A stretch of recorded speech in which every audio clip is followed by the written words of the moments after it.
Tere kõik ja tere tulemast saatesse Global Eye. Mina olen Emily Francis. Suur tänu, et meiega liitusite. Iga nädalal süveneme lugudesse ja probleemidesse, millega meie maailm täna silmitsi seisab. Siin on ülevaade sellest, mis meid täna õhtuses saates ees ootab.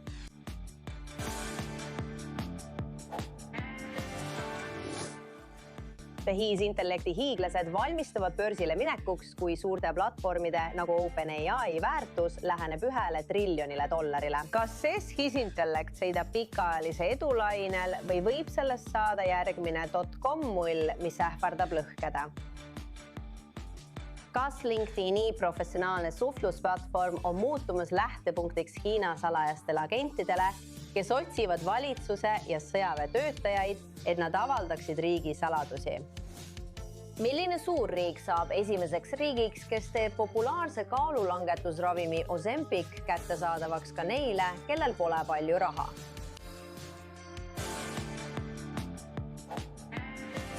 Ja nüüd mõned pealkirju tekitavad lood. USA on kõrgendatud valmisolekus, kuna uus lihasöövad parasiit liigub Mehhikost USA piiri poole. USA põllumajandusministeeriumi andmetel on uue maailma kruhussääs viimase aasta jooksul levinud üle Mehhiko ning nüüd on seda leitud ka Texases. Parasiit avastati 3-nädalasel vasikal. Kruhussääsed on parasiitlikud kärbsed, kelle emased munevad mune imetajate, sealhulgas lemmikloomade, avatud haavadesse ja limaskestadele, mis võib osutuda surmavaks. Texases elab üle 12 miljoni veise ja see moodustab 15% USA's. Veise liha tuutmisest. Siin on rohkem infot Texase kuberner Greg Abbotti poolt. Ma tahan, et kõik teaksid, et uue maailma kruvikeeraja leviku vastu on olemas väga hästi ja kaua kehtinud ennetus ning ravimeetod. Ravi ja ennetus, mida föderaalvalitsus on varem rakendanud. Kruvikeeraja kujutab ohtu ka meie armastatud lemmikloomadele, kuid võimude sõnul on võimalus, et see kandub üle ja nakatab inimesi väga väike või olematu. Nüüd Boliivias jätkuvad seal protestid ja olukord muutub üha pingelisemaks. 10 000 põllumehed, kaevurid ja põlisrahvaste kogukonnad on mobiliseerunud, et nõuda president Rodrigo Pazi tagasiastumist. Juba üle kuu aja on nad rajanud ligi 100 erinevat tõket peamistel maanteedel üle kogu riigi. Kuid sel nädalavahetusel said 2 politseinikku vidastada, kui nad olid arvulises vähemuses ja sunniti taanduma strateegilisel maanteel riigi suurimas põllumajandustööstuspiirkonnas. President Pazi süüdistatakse selles, et ta ei reageeri riigi viimase 4 aastakümne raskemale majanduskriisile, mille inflatsioon on 15%. Albaanias protesteerivad tuhanded inimesed ka kavandatava luksuskuurorri vastu, mida toetab ettevõte, mis on seotud Jared Kushneriga, USA Lähis-Ida eriesindaja ja president Trumpi väimehega. Albaania lipe ja plakateid kandes skandeerisid meeleavaldajad loosungeid valitsuse vastu ning nõuavad ametnike tagasiastumist.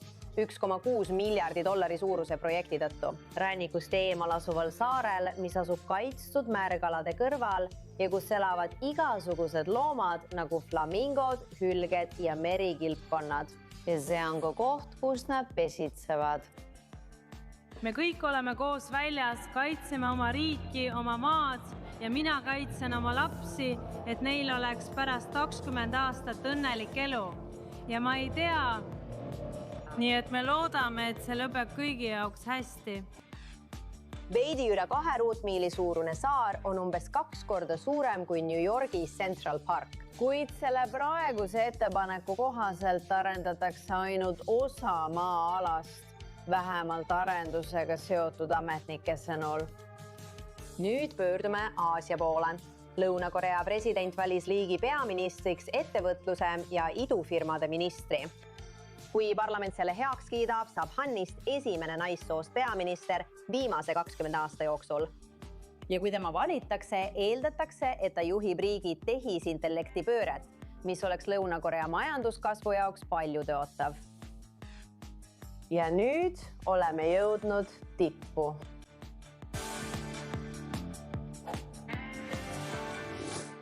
Need, kes tehisintellekt ei muuda mitte ainult seda, kuidas me internetis surfame, tekste kirjutame, pilte loome ja palju muud, vaid kui kaugele saab see meid tegelikult viia, ilma et see mull lõhkeks. Meiega liituvad täna õhtusel paneelil ja arutelul New Yorgis Steven Moorhaftig, DMT aktsiauuringute asepresident ning Dimitris Vulgaris, Aurora MacroStrategies'i peaökonomist. Samuti liitub meiega Zoomi vahendusel meie enda I24 News Englishi vanemkorrespondent Owen Alterman. Tere tulemast teile mõlemale. Ja kui alustame oma arutelu ja debatti, vaatame kõigepealt tausta. Tehisintellekt ei ole enam ainult Silicon Valley eksperiment. See muudab seda, kuidas inimesed otsivad veebist, kirjutavad e-kirju, loovad pilte, programmeerivad tarkvara, teevad videoid ja isegi juhivad osa oma ettevõtte tegevusest. Aga mida suuremaks tehisintellekt muutub, seda suuremaks muutub ka küsimus. Kui palju sellest buumist on päris ja kui palju on lihtsalt üles puhutud? Investorid paigutavad tohutuid summasid tehisintellekti ettevõtetesse, kus sellised firmad nagu Anthropic ja OpenAI saavutavad jahmatavaid väärtusi, isegi kui kiipide, andmekeskuste ja arvutusvõimsuse hinnad aina tõusevad. Reuters on hoiatanud, et tegelik küsimus ei pruugi olla see, kas tehisintellekti buum lõpeb, vaid mis juhtub turgudega siis, kui see juhtub. Samal ajal muutub konkurents järjest tihedamaks. Hiina ettevõtted nagu DeepSeek on juba näidanud, et suudavad luua võimsaid tehisintellekti mudeleid väiksemate kuludega, suurendades survet Ameerika firmadele ja sundides investoreid küsima, kas tänased liidrid jäävad ka homme domineerima. Siis on veel töökohtade küsimus. Tehisintellekt võib aidata töötajatel kiiremini töötada, kuid see võib ka asendada ülesandeid, mida varem tegid kirjanikud, disainerid, programmeerijad, teadlased, klienditeenindajad ja kontoritöötajad. Goldman Sachs ütleb, et mõned töökohad on juba kadumas ametites, kus tehisintellekt suudab inimtööd asendada, samal ajal kui teistes ametites, kus tehisintellekt toetab töötajaid, mitte ei asenda neid, on töökohtade arv kasvamas. Seega ei käi arutelu enam selle üle, kas tehisintellekt muudab majandust. See juba toimub. Tõeline küsimus on, kas see on püsiva tehnoloogilise revolutsiooni algus või liigub tehisintellekti võidujooks nii kiiresti, et mull võib lõhkeda enne, kui maailm on valmis selle tagajärgedeks. See ongi $1 trillioni küsimus. Kui räägime OpenAI'st, nagu me just ütlesime, siis alustame nüüd oma paneeli, alustame Steveniga. Igalühel teist on 30 sekundit vastamiseks, enne kui sukeldume sügavamalt küsimustesse. Nii et veel kord, kas see tehisintellekti buum on päris või on see mull, mis võib igal moel lõhkeda? Nii meie rahakoti, investeeringute kui ka nende platvormide kasutamise osas, info saamiseks ja igasuguste asjade loomiseks. Alustame Steveniga. Ma usun täielikult, et kogu see tehisintellekti arendamine on tõeline buum. See ei ole nagu see, mida me oleme varem näinud näiteks 90ndate lõpu .com mulli puhul.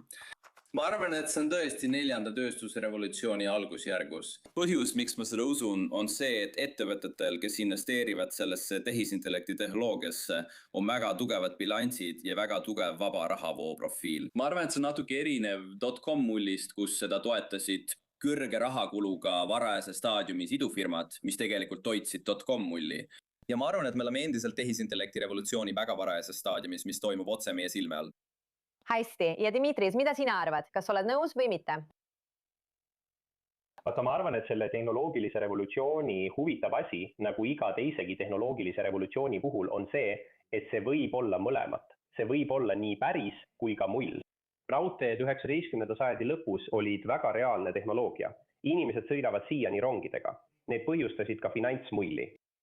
.comi mull ja krahh, mida Stefan mainis, põhinesid samuti reaalsel tehnoloogial.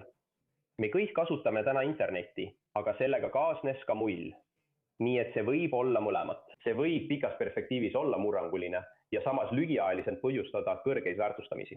Ja, muidugi, nagu kõigega, pole kõik mustvalge. Ja Alterman hakkab nüüd sõna võtma. Mida sul öelda on, mu sõber? Emiili, see lõpeb 2-1-ga, sest ma olen nende poolt. Olen Dimitrise poolt. Vaata, sa loed selle kohta artikleid ja kommentaare ning tuuakse näiteid 19. sajandi raudteedest ja 2000ndate .com mullist ning kõigest, mis sinna vahele jääb. Oleks imelik, kui mulli ei oleks ja paralleelid on olemas, näiteks investeeringud andmekeskustesse. See on väga sarnane raudteede ehitamisele 19. sajandil ja siin on vähemalt 2 muud suurt riski. Emily, sa mainisid Hiinat ja fakti, et Hiina ettevõtted võivad lõpuks omamoodi asümmeetrilisel viisil oma USA konkurentidest ette jõuda ning samuti regulatiivsete riskide võimalust. Meil on 7 ettevõtet, niinimetatud Magnificent 7, mis moodustavad umbes 60% aktsiaturu turukapitalisatsioonist. Väga suur protsent. Kas võib juhtuda, et regulaatorid tulevad ja tõmbavad nende suurte ettevõtete peole pidurit ja see võib samuti mõjutada nende väärtust? Aeg on läbi, peame teie juurde hiljem tagasi tulema. Olgu me proovime seda korda hoida ja mitte segadust tekitada, kuna te kõik liitute meiega kaugühenduse teel. Nii et läheme jälle järjekorras, alustades Stevenist. Nii et küsimus on selles, kas sellised ettevõtted nagu OpenAI ja Anthropic on nii palju väärt, nagu nende väärtustused näitavad. Või arvate, et need on ebaproportsionaalselt üles puhutud ja hoolimata tehnoloogiast võivad need lõpuks tekitada probleeme tarbijatele või neile, kes nende peale panustavad? Ma arvan, et nii OpenAI kui ka Anthropic puhul on tegemist väga õiglaselt hinnatud ettevõtetega. No mõtlen, et me räägime ettevõtetest, mis on näinud enneolematut kasvutempot, mida me pole ühegi tööstusharu puhul viimase 20 aasta jooksul näinud. Ja just seda me näeme mõlema ettevõtte puhul. Anthropic jõudis $47 miljardi suuruse aastase käibeni. OpenAI jõudis samuti $25 miljardi suuruse aastase käibeni. Ja see on tõusnud OpenAI puhul $2 miljardilt ning Anthropicu puhul $0 mõne aasta eest. See enneolematu kasv, mida me näeme nende tehisintellekti liidrite puhul, ongi täpselt põhjus, miks nad väärivad praegust hinnangut. Dimitris, kas sa nõustud või ei nõustu ja asjaolu, et konkurente on nii palju, kuidas see mõjutab vaba turgu selles olukorras? Vaata, ma arvan, et on väga oluline, et need ettevõtted saavad praegu erarahastust. Ning nende taga on väga tõsised tegurid, mis toetavad neid väärtusi päris rahaga. Kas nad väärivad seda väärtust? Loomulikult väärivad. Inimesed investeerivad selle hinnangu alusel. Nüüd, kui nad börsile lähevad, siis ma arvan, et tekib küsimus, kas see saab olema riskantne, kas see väärtus püsib ka pärast IPO-d ning 2 või 3 aasta jooksul ja ma arvan, et vastus on, et me ei saa seda teada. See ongi risk. Ja ilma riskita ei saa aktsiaturgudel ega ühelgi teisel turul tootlust. Nii et jah, täiesti õigesti, nad väärivad neid väärtusi, mida nad saavad, inimesed panevad sinna päris raha taha. Kas see töötab järgmise 2 või 3 aasta jooksul? Kes teab, see ongi risk, sellepärast ongi see on tootlus. Aeg näitab, iga kord, kui meil on mingisugune uuenduslik majanduslik areng, nagu ajalugu on korduvalt tõestanud, Owen, mis on sinu mõtted? Vaata, need on ettevõtted, mis teevad murrangulist tööd, Emily. Sellest pole kahtlustki. Aga päeva lõpuks jällegi on põhimõtteliselt mingi väärtus, mis on liiga kõrge. Me ei tea, kas see on praegune väärtus või mingi tuleviku väärtus, kuna nende ettevõtete hinnangud ja aktsiahinnad lihtsalt jätkavad taevasse tõusmist. Ja on olemas potentsiaalseid konkurente, eriti Hiinas, kes on hakanud läbi murdma väga-väga erineva strateegiaga. Nii et ma arvan, et siinsetes oludes tuleb olla tõesti ettevaatlik. Ja ma arvan, et see on tohutu ohumärk, et nii suur osa New Yorgi aktsiate väärtusest tuleb nii vähestest ettevõtetest. See tähendab, et tohutu hulk investorite raha ja pensionifonde on vaid mõne ettevõtte käes. Mida see majanduse jaoks tähendab? Ja millised on tagajärjed, kui nii suur osa meie rahast ja tulevikust sõltub nii vähestest ettevõtetest ja neid otsuseid tegevatest üksikutest inimestest? Ja nagu sa mainisid Hiina aspekti, siis me teame, et nemad suudavad asju väga kiiresti ja palju odavamalt teha. Kuidas saab kui kiiresti võiks see tuua kaasa suure läbimurde, mis mõjutab ka nende teiste ettevõtete hindu ja aktsiaid? Ma arvan, Owen, kui sa tahad selle lõpetada, siis läheme edasi Stefanile ja Dimitrisele. Muidugi, on raske, see on kummaline mõelda, et Hiina peab asümmeetrilist sõda. See on igas mõttes ülemaailmne suurvõim. Aga tehisintellektis see nii on. USA ekspordikontrollid takistavad neil saada selliseid pooljuhte ja tehisintellekti kiipe, mis Ameerika ettevõtetel on käeulatuses. Ilmselgelt on see väga teadlik Ameerika poliitika nii Trumpi kui Bideni ajastul. Aga Hiina ettevõtted on leidnud viise kohanemiseks ja on teatud mõttes muutunud nutikamaks ning nende piirangud on sundinud neid veelgi nutikamaks saama. Me nägime šokki, kui DeepSeeki mudel murti lahti. Ja Hiina ettevõtted on leidnud viise teha asju, mis pole küll nii head kui parimad Ameerika ettevõtted, kuid on palju odavamad. Ja oma teabe avatud lähtekoodina jagamine on samuti laiendanud nende turu ulatust. Hiinlased teevad asju teistmoodi ja võivad selle kaudu lõpuks eelise saavutada. Jällegi see suurendab riski paljudele meist, kes ühel või teisel moel, otseselt või kaudselt, on investeerinud nendesse 7 suurde tehnoloogia ettevõttesse. ja Steven, kuidas see mõjutab vabakaubanduse ja turgude lõpptulemust, kui Hiina hakkab tootma odavamaid mudeleid? Käes-investorid peaksid olema ettevaatlikud suurte tehingute tegemisel. Ma mõtlen, et kui rääkida sellest, mis Hiinas välja tuleb, siis näeme tehnoloogilises plaanis palju rohkem edusamme sellistelt ettevõtetelt nagu DeepSeek. Ma mõtlen, kui me sellele mõtleme, siis see laiendab tehisintellekti koguturu võimalust. See on midagi, millele me oleme väga keskendunud. See Jevonsi paradoksi idee, et kui vähendada mudelite käitamise ja nende võimaluste kasutamise hinda. Aasta jooksul avab see turgu. USA on tehisintellekti tehnoloogilises arengus Hiinast ees. Ja ma arvan, et see tekitab edaspidi natuke rohkem hinnakujunduse arutelu, kuid üldiselt jätkab see turuvõimaluse laienemist järgnevatel aastatel. Hästi. Järgmine küsimus, Dimitris, sa oled valmis. Ma lasen sulle esimesena vastata. Räägime töökohtadest. Ma arvan, et nagu me rääkisime tööstusrevolutsioonist, inimesed õmblesid asju käsitsi ja nad olid hirmul. Mis saab siis, kui ma kaotan oma töökoha? Ja siis nägime, et see viis ühiskonnas suure hüppeni. Kui suur peaks inimeste hirm olema töökohtade kaotamise ja tehisintellekti inimeste asendamise ees? Ma arvan, et see on väga hea küsimus ja see on väga raske teada individuaalselt, kui sinu töökoht on ohus tehisintellekti tõttu, siis kindlasti peaksid sa, kui mitte kartma, siis vähemalt olema teadlik sellest, mis toimub. Sa peaksid olema teadlik, kuidas tehisintellekt sinu sektorit mõjutab. Meie teeme seda majandusteadlastena, me teeme seda analüütikutena.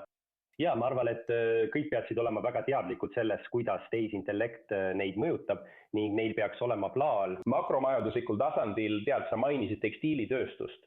Tekstiilitööstus ei hävitanud tööjõudu. See ei tähendanud, et me kõik ei peaks enam töötama. Ja ma ei usu, et tehisintellekt viib maailma selleni, kus keegi enam ei tööta, vähemalt mitte etteaimatavas tulevikus. Kui ma ütlen etteaimatav, siis mitte järgmise 100 aasta jooksul. Nii et makromajanduslikust vaatenurgast, ma arvan, tead, Steve mainis Jevonsi paradoksi. Kui muutub lihtsamaks olla produktiivsem, muutub tööjõud tegelikult väärtuslikumaks. Kui me eraldame rohkem kapitali, mida inimesed saavad kasutada, muutub nende töö väärtuslikumaks. Nad saavad sellega rohkem teha.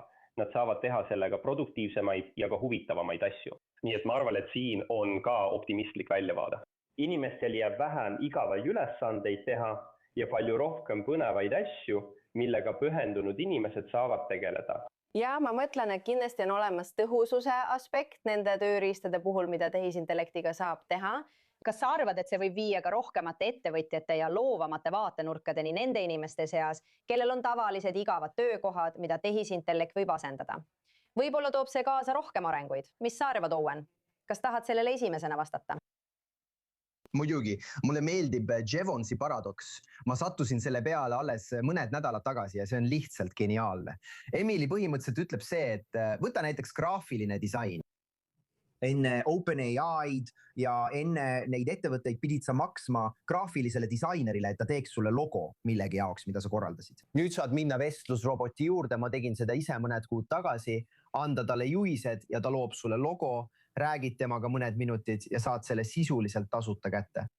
See tähendab, et rohkem inimesi hakkab tahtma rohkem logosid. Me saame neid panna oma tapeedile igale poole peaaegu tasuta. Aga see tähendab, et graafilise disaini järele tekib lihtsalt rohkem nõudlust. Ja see laiendab inimeste silmaringi ning avardab võimalusi selle idee ja kasutuse omaksvõtuks. Ja võib-olla keerulisemad projektid on need, mille puhul tahetakse, et inimesed neid teeksid. Nii et need graafilised disainerid, kes seal väljas on, ei tee enam 90% või 99% projektidest, vaid see 1% või 10%, mida nad teevad, on palju suuremast koguarvust ja need projektid on palju huvitavamad. Nii, mina mõistan Jevonsi paradoksi. Ja kindlasti tundub, et mõnes sektoris, näiteks tarkvaraarenduses, see nii toimub, võib-olla küsimärgiga, ja võib-olla ka teistes valdkondades. See on vähemalt huvitav ja lootustandev stsenaarium selle kohta, kuidas tehisintellekt võiks välja näha. Loomulikult on olemas ka palju teisi stsenaariume ja see kõik on suur teadmatus.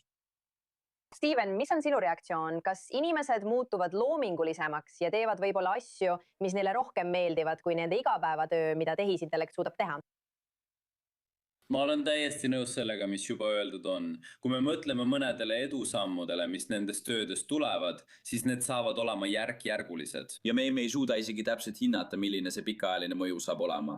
Kui me mõtleme mõnedele tehnoloogilistele revolutsioonidele, mis praegu aset leiavad, siis oli 1950-ndatel töid, mis kadusid selleks ajaks, kui jõudsime 2000-ndatesse ja internet hakkas tõeliselt kogu ettevõtluse ökosüsteemi integreeruma.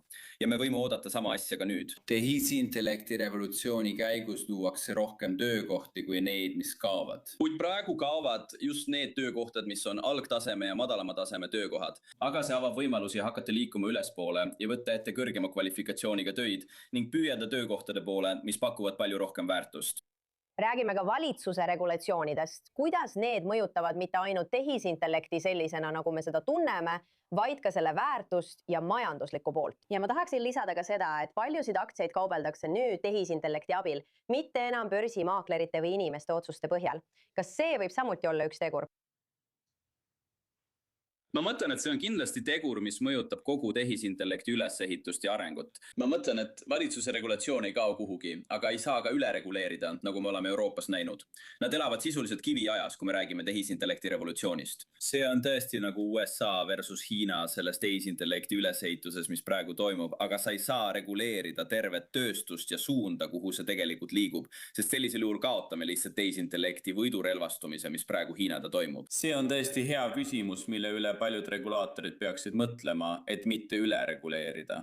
Aga kindlasti on ta turvalisuse seisukohalt oluline, et mingil määral peab siiski reguleerima. Ja Dimitris, mida sina arvad? Vaata, kui paneeli ainus eurooplane pean ma Steveniga nõustuma. Vaata, Euroopas on meil tehisintellekti regulatsioon, aga tehisintellekti ennast pole. Nii et ma arvan kindlasti, et USA lähenemine on palju parem. Nüüd, see kõik öeldud ja me nägime seda ka Anthropicu viimase mudeliga, mis paljastas küberturvalüngad, on oluline, et ettevõtted teeksid valitsusega koostööd. Ja ma arvan, et Valge Maja teeb selles osas tegelikult suurepärast tööd, tuues nad kokku ja pannes nad omavahel vestlema. Nii et tead, kriitilise infrastruktuuri või riikliku julgeoleku riske saab kõigepealt lahendada, enne kui need asjad avalikkusele kättesaadavaks tehakse. Ja see on oluline osa. Ma arvan, et igal riigil peaks olema mingi osa sellest. Aga olen kindlasti nõus Steve'iga. Ülereguleerimine lihtsalt tapab tööstuse ja ei lase sinu majandusel selle hämmastava uue tehnoloogia eeliseid kasutada. Howen? No see on silmatorkav, kui sa vaatad näiteks Emily USA regulatsioone võrreldes Hiinaga. Hiina tugev lahtiühendamine ja deglobaliseerumine. Ja see on vaid üks paljudest näidetest ning arusaam, et sellel on piirid. Vaata tunnistusi USA ekspordikontrolli kohta ja tunnistust, et hoolimata kõigist USA ekspordikontrollidest jõuavad mõned neist toodetest ikkagi hiinlasteni ning Ameerika Ühendriigid ei saa loota ainult nendele meetmetele, et tiirata või takistada Hiina võimet konkureerida. Lõppkokkuvõttes peavad Ameerika ettevõtted ise Hiina vastu püsti seisma. Ja me rääkisime varem sellest, kuidas hiinlased sisuliselt peavad asümmeetrilist sõda ning loovad tehisintellekti mudeleid, mis ei ole küll nii head kui Ameerika omad, kuid on potentsiaalselt palju odavamad, andes Hiinale võimaliku eelise. Oleme näinud siin Iisraelis ja paljudes maailma paikades, kuidas see on sõjapidamist muutud, eks. Odavate droonide kasutamine muudab palju kallimad relvasüsteemid ebaefektiivseks. Ja on olemas stsenaarium, vähemalt sellest, mida mina olen näinud, kus tehisintellekt võiks liikuda samas suunas. Ja et ma arvan, et Ameerika Ühendriikide mõistlik regulatsioon selle peatamiseks või vähemalt viivitamiseks on väga mõistlik, arvestades ka selle strateegia piiranguid. Ja Ameerika ettevõtete vajadus leida viise oma eelise säilitamiseks ning Ameerika Ühendriikidel tegeleda andmekeskuste energiaküsimusega, kus hiinlastel näib samuti olevat suur eelis tänu nende investeeringutele taastuv energiasse. Nii et jah, tegelikult sellel teemal ma mõtlen nende kiipide, energia ja andmekeskuste kuludest, millest me räägime, kuidas see mõjutab tehisintellekti jätkusuutlikkust, kui see edasi areneb ja areneb reaalajas. Steven? No vaata, jah. No vaata, okei, ma arvan, et paralleel, mida inimesed tõmbavad, on raudteedena, eks. Raudteed ehitati Ameerika Ühendriikides välja 19. sajandil, nagu me selles vestluses oleme kuulnud. Need olid tohutu uuendus, need muutsid majanduse palju tõhusamaks. Ja inimesed sõitsid rongidega ning vedasid kaupu rongidega pikka aega, kaasa arvatud tänapäevani. Kuid samal ajal ehitati raudteid liiga palju ja sama risk on ka andmekeskustega. On ka inimesi, kes ütlevad, et andmekeskusi ei tule piisavalt ja see saab olema tegur, mis pidurdab tehisintellekti arengut. Nii et see on tegur, mille kohta me lihtsalt ei tea. aga ajalugu, ma arvan, õpetab meid vähemalt olema selles osas ettevaatlikud ja mõistma riske, et see võib samuti viia omamoodi mullini. Õige. Ja samuti, Steven, ärme unusta, et tööstusrevolutsioon tõi kaasa igasuguseid asju. Kivisütt ja kõiki neid keskkonnaprobleeme, millega me praegu silmitsi seisame. Jah, tehisintellekt on justkui midagi õhus, aga millised võivad olla pikaajalised tagajärjed mitte ainult viisidel, mida me võib-olla veel ei tea, vaid ka, nagu me rääkisime, nende kiipide ja muu sellise hinna osas. Ma mõtlen, kui me mõtleme kogu tehisintellekti infrastruktuuri ülesehitamisele, kui me mõtleme andmekeskustele, kui me mõtleme energiatarbimisele, siis see on tõesti pikaajaline mäng. Ma mõtlen just sellesse panevadki kõik need hüperskaala ettevõtted märkimisväärseid summasid, nad kahekordistavad sel aastal tehisintellekti kapitalikulutusi võrreldes eelmise aastaga ja nad tõesti püüavad seda võimalust ära kasutada. Ja nad näevad, et nõudlus nende tellimusportfellis ületab endiselt olemasolevat võimekust. Nii et nõudlus ületab pakkumist, see ongi see, mida me praegu näeme. Ja sa eelistad pigem üle ehitada kui liiga vähe ehitada, et pikaajaliselt tagada jätkusuutlik investeeringut tasuvus. Hästi, Dimitris, lõpetame sinuga. Lõppmõtted selle küsimuse kohta. Vaata, kui tulla tagasi turu teema juurde, ma arvan, et on väga oluline mõista, et see juurutamine, see kapitalipaigutus on äärmiselt kallis. See on nii kallis, et isegi sellised ettevõtted nagu Google, kellel veel mõned aastad tagasi olid täiesti puhtad bilansid, ilma igasuguse võlata, aastast aastasse raha aktsionäridele tagasi andes, lähevad nüüd mitte ainult ülemaailmsetele võlaturgudele, et piisavalt raha investeerimiseks koguda, vaid ka aktsiaturgudele. Just seda nägime eelmisel nädalal. Ja siis Meta üritas reedel sama teha või teatas, et nad võivad minna ja aktsiaid emiteerida. Ja see oligi see, mis turud ärevaks tegi. Ja ma arvan, et üks asi, millest siin aru saada, on see, et selleks läheb vaja väga palju kapitali. Ja praeguste väärtuste juures on väga raske näha, et investorid ja ülemaailmsed säästud seda suudaksid pakkuda. Ma arvan, et see ongi oht. Kapitalinõudlus on tohutu. Kas turud suudavad selle rahuldada? Kas nad suudavad toime tulla olukorraga, kus Google kaasab 80 miljardit, SpaceX tuleb börsile, Anthropic tuleb börsile, OpenAI tuleb börsile ja Meta kaasab raha kõik 6 kuu jooksul? Ma arvan, et see on oluline küsimus. Suur aitäh teile kõigile, kindlasti oli huvitav vestlus, mina ise õppisin palju ja näeme, mis saab edasi, ainult aeg näitab. Aga jällegi, tehisintellekt areneb ja muutub paremaks iga päevaga. See on selgelt väga kiire muutus meie maailmas. Aitäh teile kõigile. Suur tänu, aitäh. Ja ärge kuhugi minge, me tuleme kohe tagasi. Tehke väike paus ja varsti oleme tagasi palju huvitavaga. Kindlasti.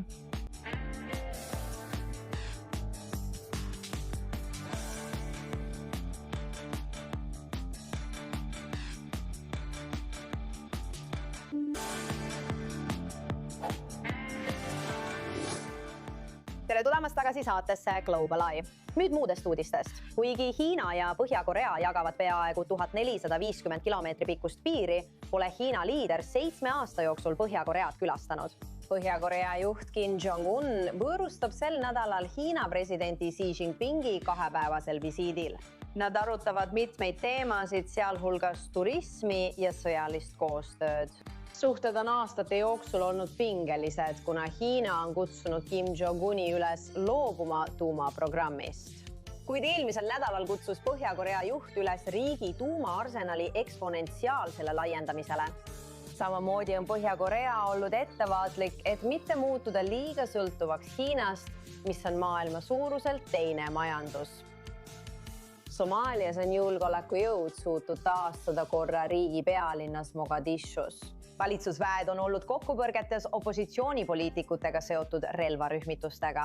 Politseil õnnestus opositsioonivõiklejatelt relvi ja laskemoona konfiskeerida.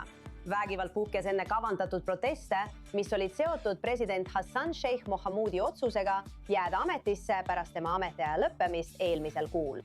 Somaalia on kannatanud aastakümneid kestnud konfliktide all pärast keskvalitsuse kokkuvarisemist 1991 aastal ning jätkab võitlust islamistliku mässuga. Hispaanias kogunes Madridi Plaza Majorile üle 1 miljoni inimese, et osa saada paavst Leon 14. protsessioonist ja missast, mis kinnitas Hispaania jätkuvat katoliiklikku usulist innukust. See on olnud nagu unenägu, see on olnud imeline. paavst tuli Madridi, et meid näha. Me oleme nii elevil, see on uskumatu.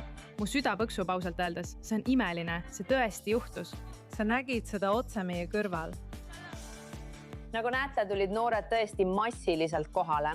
Nad olid kohal ka laupäeva õhtusel valgusel koos teiste koguduse liikmetega, kus hinnanguliselt 600 000 inimest põlvitas koos paavstiga palvetama.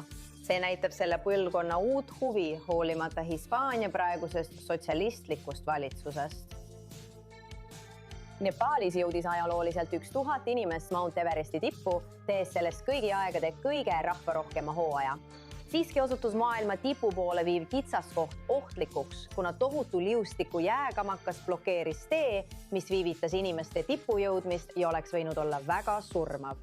Ühte giidi, Nepaali giidi nimega Dava Sherpa, nähti niimati 6 päeva varem mäest alla kukkumas ning arvati, et ta on hukkunud. Kuid siin näete teda haiglasse viiduna, kuigi tema enda perekond oli juba valmistumas viimseid rituaale läbi viima. Kuid ta leiti imekombel elusana ja viidi Katmandu haiglasse. Kui me sellest esimest korda kuulsime, ei saanud me kindlad olla, kas see inimene oli tõesti meie isa. Et kindel olla, palusime saata fotosid ja alles siis olime kindlad ning väga õnnelikud.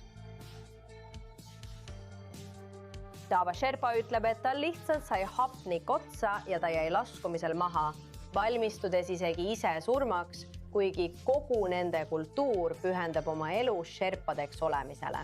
Aga ta võlgneb oma ellujäämise sellele, et näris jääd ja leidis taskust šokolaadi. Nüüd heidame pilgu mõnele selle nädala olulisemale uudisele üle maailma, mis sul võib-olla 2 silma vahele jäid.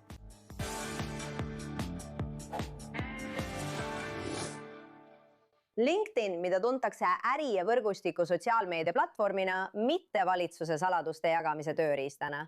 Siiski hoiatas luureagentuur Five Eyes, mis on Austraalia, Kanada, Uus-Meremaa, Ühendkuningriigi ja USA liit, Hiina poolt lähtuva tõsise ohu eest. Ühises teates teavitasid nad avalikkust, et Hiina spioonid üritasid värvata valitsuse ja sõjaväe töötajaid saladusi välja rääkima.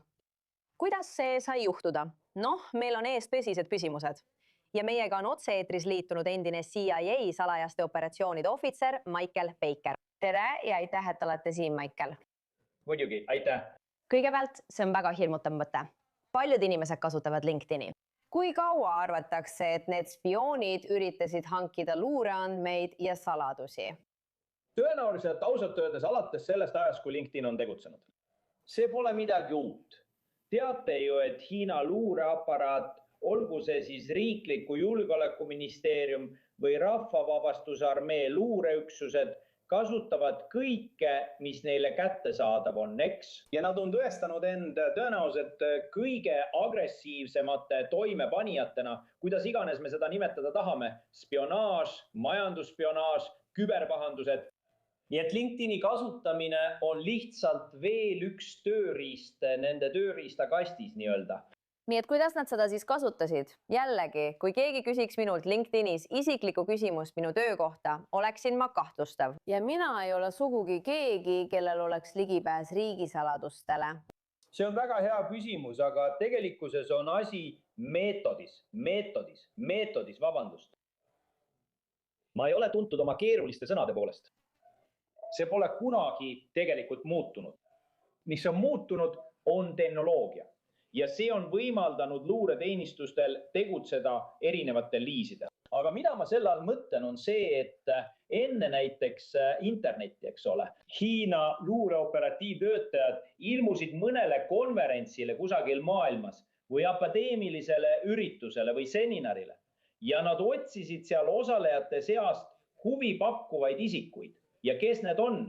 No need on inimesed, kellel on ligipääs sõjalisele teabele, valitsuse teabele, luureandmetele, ärisaladustele, eks ole. Kõik huvitab Hiina luureaparaati ning neil on ressursid ja motivatsioon, et põhimõtteliselt kõik endale kokku koguda. Vanasti ilmusid sa sellistele üritustele, suhtlesid inimestega, võib-olla vahetasid kirju ja proovisid neid kutsuda aitama mõne uurimistöö või projektiga, millega sa tegelesid. Ja see kõik tundus väga süütu. Nad ei küsinud kohe alguses salastatud teavet. Nüüd aga avardavad LinkedIn ja paljud teised rakendused võimalusi märgatavalt. Nii et neil on rohkem võimalusi pöörduda inimeste poole, kes nende arvates omavad ligipääsu väärtuslikule teabele. Ja väga aeglaselt ning vaikselt hakata arendama suhet, mis nende lootuses viib lõpuks selleni, et see inimene värvatakse ja hakkab andma salastatud teavet. Aga samas, kes üldse peab LinkedInis pikki vestlusi? Isegi kui hakkad suhet looma, siis inimestel on ju kiire elu, nad on hõivatud tööga. Kuidas see üldse jätkub? Jah, sa lähed samm-sammult, sageli algab see väga süütult.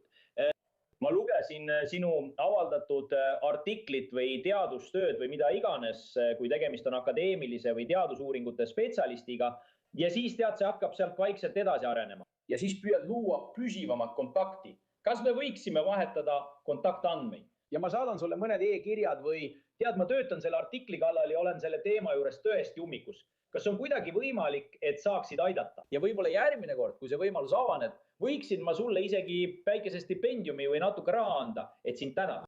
Ja lõpuks võib-olla arendad selle suhte isiklikuks kohtumiseks, eks? Ja võib-olla korraldad selle kohtumise ja teed mingi hindamise.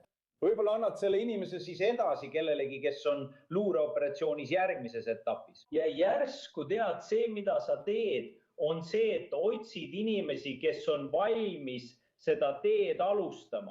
Ja sa otsid mõjutuskohti ja nõrkusi.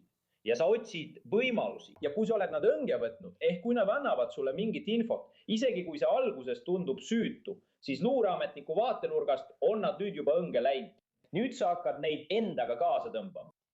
Nii et ilmselgelt on seda kõike väga palju jälgida, isegi kui sa oled kõige kogenum luureametnik või CIA töötaja või mis iganes nende riikidega. Kui sotsiaalmeedia muutub üha levinumaks ja tööriistu tuleb juurde, siis mida need luureagentuurid võiksid teha, et selleks uueks ohuks valmistuda? No on mitmeid asju. Üks neist on avatum dialoog akadeemilise kogukonna ja ärisektori erinevate valdkondadega. Sest jällegi, Hiina luureoperaatori vaatenurgast huvitab neid kõik, eks. Kui sul on ettevõte, võid mõelda, et neid ei huvita kunagi mina. Ma lihtsalt toodan mingisuguseid vidinaid. Võib-olla on selle vidina teatud osal komponent, mis on nende vaatenurgast oluline millegi jaoks, millega nad tegelevad. Seega ei saa sa kunagi öelda, et neid ei huvita sinu ettevõte, eks? Sest sa ei tea, mida nad oma kotti tahavad panna.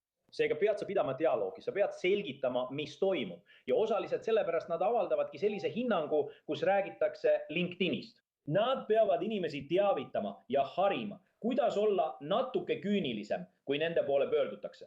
See juhtub pidevalt, ikka ja jälle. Olenemata sellest, kas oled põllumajanduses ja räägid geneetiliselt muundatud inseneriteadusest või millest iganes, või räägid kaheotstarbelistest komponentidest, mis võivad lõpuks sattuda drooni sisse, see on lihtsalt tohutu mänguväli. Teine asi, mida sa pead tegema, on see, et sa pead olema vastu luuremaailmas väga agressiivne. Ja hiljuti siin Ameerika Ühendriikides on olnud mitmeid juhtumeid, kus me oleme tuvastanud ja süüdistuse esitanud inimestele, kes on töötanud koos Hiina luurega. Vau, väga huvitav ja mitmel moel ka väga hirmutav. Suur aitäh, Michael Veiker. Olge terved!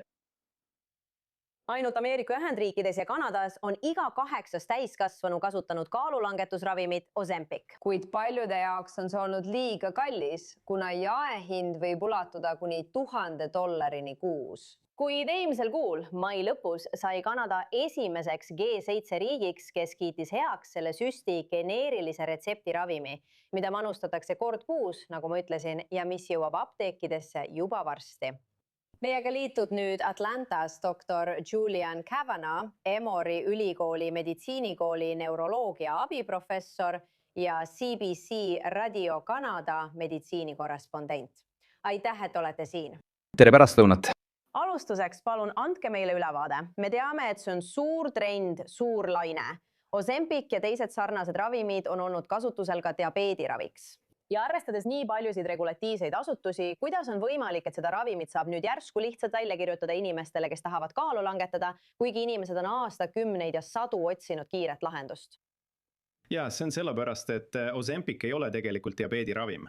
See on imeline neuroloogiline ravim, mis mõjutab keha võimet tunda täiskõhutunnet, rahulolu ja nälga ning isu toidu järele. me avastame, kui üha rohkem patsiente neid ravimeid kasutab, et sellel on tegelikult ka muid mõjusid ajule, eriti just aju tasustamissüsteemile. Ja just sellepärast ongi meil see kaalu langetav efekt, sest inimestel on palju lihtsam kontrollida oma nälga, täiskõhutunnet ja võimet kaalu langetada, mis on otseselt seotud diabeediga. Seetõttu on see ravim peamiselt heaks kiidetud diabeedi ja rasvumisega patsientidele, kuid näidustused laienevad tõenäoliselt järgmiste aastate jooksul. Aga sellegipoolest, arvestades, et paljud inimesed pole sellest kuulnud ja nüüd tundub, et kogu maailm näeb äkitselt saledam välja ning kõik võtavad seda, siis tegelikult me ei tea veel, millised on kõrvaltoimed. Ma mõtlen, kas on võimalik, et tulevikus võivad tekkida probleemid, eriti kuna seda tuleb regulaarselt edasi kasutada? Seda tuleb regulaarselt edasi kasutada. Tundub, et paljud positiivsed mõjud, näiteks kaalulangus selle ravimi puhul, ei püsi, kui patsiendid selle kasutamise lõpetavad, mis tekitab väga palju küsimusi. Kui üha rohkem inimesi hakkab neid ravimeid kasutama, hakkame nägema väga haruldasi kõrvaltoimeid, mida kliinilistes uuringutes ei pruugitud kirjeldada, sest selline teave ilmneb alles siis, kui miljoneid patsiente kasutab seda ravimit. Meil on selle ravimiga seotud nägemisnärvi põletiku juhtumeid, mida ma siin regulaarselt näen. Ja mida me tulevikus tõesti rohkem uurime, on võimalikud psühhiaatrilised kõrvaltoimed. On midagi, mida saab öelda selle kohta, kuidas kellegi ajus toimuvad muutused, kui see tasusüsteem on muutunud. Väga positiivne kõrvaltoime on see, kui inimesed lõpetavad alkoholi tarbimise või hasartmängu käitumise. Aga mõnikord näeme, et mõned ajendid, mida inimesed elus kogevad, võivad nende ravimite tõttu muutuda. See on seni empiiriline andmestik, kuid meil on vaja rohkem uuringuid, et sellest paremini aru saada. Samuti me räägime siin sellest, nagu sa ütlesid, et see toimib neuroloogilisel viisil, aga kuidas see täpselt töötab või kuidas sa otsustad, kellele seda võiks välja kirjutada? Paljud vaimse tervise häiretega inimesed võtavad antidepressante ja muid ravimeid. Kas nad teavad, kuidas need üksteist mõjutavad? Ja muidugi on igaühe ajukeemia erinev. Ja tegelikult on see tõesti isikupärastatud meditsiini ajastu või võib-olla on tulevikus meil olemas bioloogilised markerid, mille abil otsustada, kes on nende ravimite jaoks parim kandidaat. Enamikus riikides on heakskiitmisprotsess väga kitsas. Iisraelis, kui ma ei eksi, on see tõesti piiratud inimestega, kellel on diabeet ja kes peavad kaalu langetama. Mõnes teises riigis on näidustused leebemad. Mõnes riigis on arstidel rohkem otsustusvabadust nende otsuste tegemisel, aga sul on täiesti õigus, me vajame rohkem andmeid. Ja siin on midagi mõtlemisväärset selle üle, mis juhtub ühiskonnas, kus suur osa elanikkonnast kasutab neid ravimeid ning kuidas see mõjutab kogu süsteemi ja rahva üldist psüühikat. Nüüd räägime kuludest. On selge, et see pole midagi, mida kõik endale lubada saaksid, aga mis teeb panad ainulaadseks, et nad saavad äkitselt pakkuda geneerilist ravimit? Kas see on seotud patendiga? Tead, Emily, me kõik oleme kunagi jätnud paberid saatmata või tasu õigel ajal maksmata. Ja tundub, et farmaatsiafirma, mis toodab Ozempicut Kanadas, unustas maksta patendiga seotud tasu, et hoida patent Kanadas kehtivana. Nii kaotasid nad patendi väga administratiivsel moel. Ja see langes kokku ka ajaga, mil kliiniliste uuringute andmed tehti avalikuks.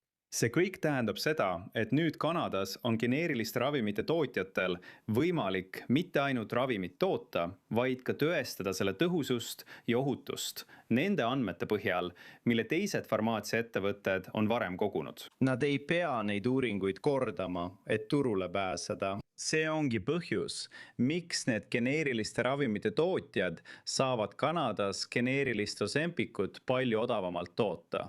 Aga see on süsteemi juhuslik erand. Ja eriti meie ameeriklaste jaoks ei jõua see niipea üle piiri. Hästi, aitäh, väga huvitav. Aitäh, doktor Julian Kävano. Aitäh, et mind kutsusite. Kuigi see juhtus eelmise aasta detsembris, on 18-aastase üliõpilase Henry Novaki mõrv Ühendkuningriigis jätkuvalt pälvinud rahvusvahelist tähelepanu.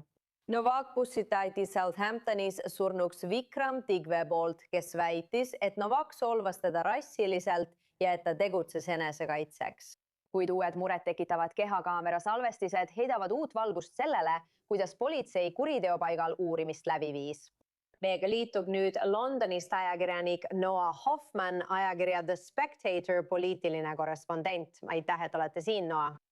Aitäh! See on tõesti hull lugu, millest me oleme juba mõnda aega rääkinud. Aga nendele vaatajatele, eriti Ameerika Ühendriikides, kes pole seda jälginud, selgita, mis juhtus ja miks see on nii vastuoluline, segane ja keeruline. See on tõeliselt traagiline juhtum. Southamptonis bussitati 18-aastast üliõpilast. Kui politsei kutsusid kurjategijad, tema perekond, üritasid nad jätta mulje, nagu oleks ohver Henry selles juhtumis kurjategija. Ja nad kasutasid väidet, et Henry oli olnud rassistlik Vikram Digva, kes on Sikhi, suhtes, et juhtunud teistsuguses valguses näidata ja tegelikku sündmuste käiku varjata. Kui politsei kohale jõudis, oli Henry juba noaga löödud ja ta ütles politseinikele, mind on pussitatud, ma vajan abi. Kuid politseinikud ütlesid, me ei usu sind. Nad panid ta raudu. Ta ütles korduvalt, ma ei saa hingata. Need olid tema viimased hetked. Ta suri seejärel, kuna politsei ei tegelenud tema noahaavaga ja teda oli süüdistatud rassismis. Ja sellega seoses, millised võimalused on olemas? Kas see on politsei poolt kuritegu, olenemata sellest, kes oli süüdi, panna ta käeraudadesse ja teha selline kiire otsus? Nii, et see ongi nii. Sellel juhtumil on olnud Ühendkuningriigis suured poliitilised tagajärjed. Nimelt on see käivitanud arutelu politsei olukorra üle. Ja kas sellele on võib-olla mõjunud identiteedipoliitika ja mitmekesisuse, võrdsuse ning kaasatuse DEI päevakord, mida nägime pärast Black Lives Matter liikumist? Ja kui identiteedipoliitika oli tõesti paljude avalike arutelude keskmes, ja Ühendkuningriigis toodi suur osa sellest tegelikult Ameerika Ühendriikides sisse, kuigi meie tegutseme siin hoopis teistsuguses kontekstis. Siiski on sellel olnud ka palju poliitilisi tagajärgi. Selles mõttes, et on pettumus, et mõned poliitikud kasutavad seda tõeliselt traagilist juhtumit võib-olla oma eesmärkidel. Kriitikud ütlevad, et see tekitab ühiskonnas rohkem lõhesid ajal, mil peaksime hoopis ühtsust näitama ja mitte pingeid õhutama. Õige. Ja me näeme nii palju vägivalda, massitulistamisi ja muud sellist. Ja ilmselgelt on selline asi, kui ühiskond on nii lõhestunud, iseenesest väga hirmutav ja ohtlik. Nüüd avaldatud kehakaamera salvestis näitab ka, et kurjategija, kes mõisteti üle 20 aasta vanglasse, ei rääkinud samuti tõtt. Ja, ma tahaksin siin parandada. Ühendkuningriigis meil tegelikult massitulistamisi ei ole. Jah, see on tõsi.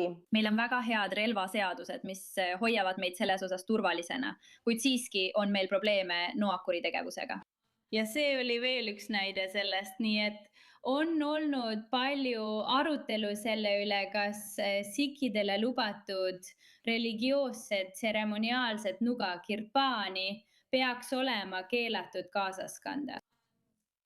See on nüüd arutelu, mis toimub avalikus diskussioonis, kuid paljude sikhide kogukonna liikmed on välja toonud, et kurjategija ei kasutanud tegelikult religioosset nuga. Ta kasutas rünnaku toimepanemiseks teistsugust nuga ning nad arvavad, et see on pigem tähelepanu kõrvale juhtimine ja tegelik probleem ei seisne selles. See kurb juhtum on tekitanud palju küsimusi.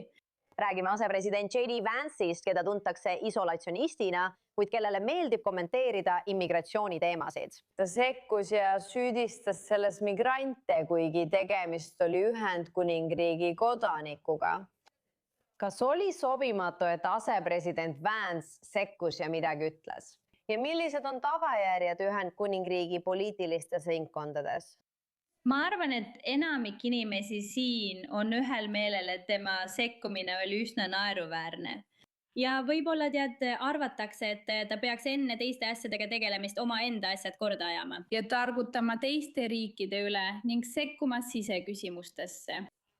Ma arvan, et David Lammy, kes on siin justiitsminister ja asepeaminister ning on üsna lähedane J.D. Vance'iga, pidas temaga telefonikõne, kus ta kordas seda mõtet palju diplomaatilisemas toonis.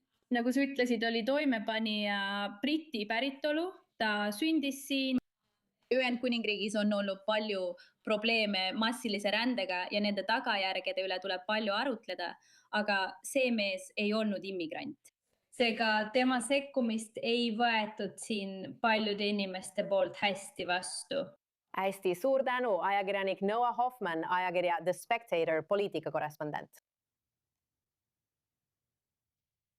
Sellel teemal jätkates on Iraanis vangistatud Briti paar kaotanud apellatsiooni spionaažisüüdistuse eest määratud 10-aastase vanglakaristuse vastu. Neid süüdistusi nad kategooriliselt eitavad. Nende perekonna sõnul ei lubatud Craig ja Lindsay Foremanil istungil osaleda, samal ajal kui surve Ühendkuningriigi valitsusele kasvab, et näidata selget plaani nende koju toomiseks. Siin on selle kohta rohkem selles raportis. Okei, minu nimi on Craig Foreman, olen olnud kogu oma elu Puusepp Torontos ja olen viimased 10 aastat olnud õnnelikus abielus Lindsayga. Me mõlemad kanname praegu 14 kuud 10-aastasest vanglakaristusest Evin vanglas Teheranis kuritegude eest, mida me kunagi ei sooritanud. Spioneerimise eest Ühendkuningriigi ja Iisraeli kasuks. Briti paar, kes on Iraanis vangistatud, on nüüd oma perekonna sõnul kaotanud apellatsiooni 10-aastase vanglakaristuse vastu. Craig ja Lindsay Foreman mõisteti eelmisel aastal süüdi pärast seda, kui Iraani võimud esitasid neile süüdistuse spionaažis. Süüdistused, mida nad ise eitavad. Nende perekonna sõnul toimus apellatsioonimenetlus ilma nende teadmata ning paaril ei lubatud istungil osaleda. Nad ütlevad ka, et Craigil ja Lindsayl paluti allkirjastada dokumendid farsi keeles, mida nad ei osanud lugeda. Me oleme nüüd sees ja nüüd ütleme rattale hüvasti. Nii et me lihtsalt sõidame, võtame kogu varustuse maha, paneme selle meie toredate poiste autosse ja siis läheme. Paar reisis mootorrattaga enne nende kinnipidamist Iraanis. Lindsay Formani poeg Joe Bennett ütleb, et ta on oma emaga regulaarselt ühenduses olnud, kuid ütleb, et vanglatingimused on väga muret tekitavad. Olen saanud oma emaga peaaegu iga päev rääkida. Kuulsin temast ka täna hommikul. Kuula, tingimused on olnud kehvad alates nende saabumisest, eriti mu ema puhul, oktoobris. Tead, seal on rotid, kahjurid, kõik kohad on täis närilisi. See on ebasanitaarsed, nad ei ole sellega harjunud. Ma mõtlen, see on vangla, aga väga halval tasemel. Ja kuula, nad räägivad meile, et öösiti kuulevad nad ülelendavaid reaktiivlennukeid, nad kuulevad pomme plahvatamas Evinist väljaspool asuvates piirkondades. Ja üks pommidest oli vanglale nii lähedal, et see lõhkus aknad ja lae. Nad on väga mures. See on veel leebelt öeldud. Nad on hirmul. Iraani kohtusüsteem ei ole apellatsiooniotsuse kohta kohe kommentaare andnud. Briti välisministeerium ütleb, et on pettunud ning lisab, et jätkab tööd selle nimel, et Craig ja Lindsay turvaliselt Ühendkuningriiki tagasi tuua. Kuid perekond ütleb, et kuigi suhtlus Briti ametnikega on jätkunud, ei ole nad siiani näinud selget plaani nende koju toomiseks. Mis puudutab Ühendkuningriigi valitsuse toetust, siis ausalt öeldes on nad olnud head suhtlejad ja emotsionaalseks toeks perele, kui oleme mures, pettunud või mis iganes tunne meid valdab.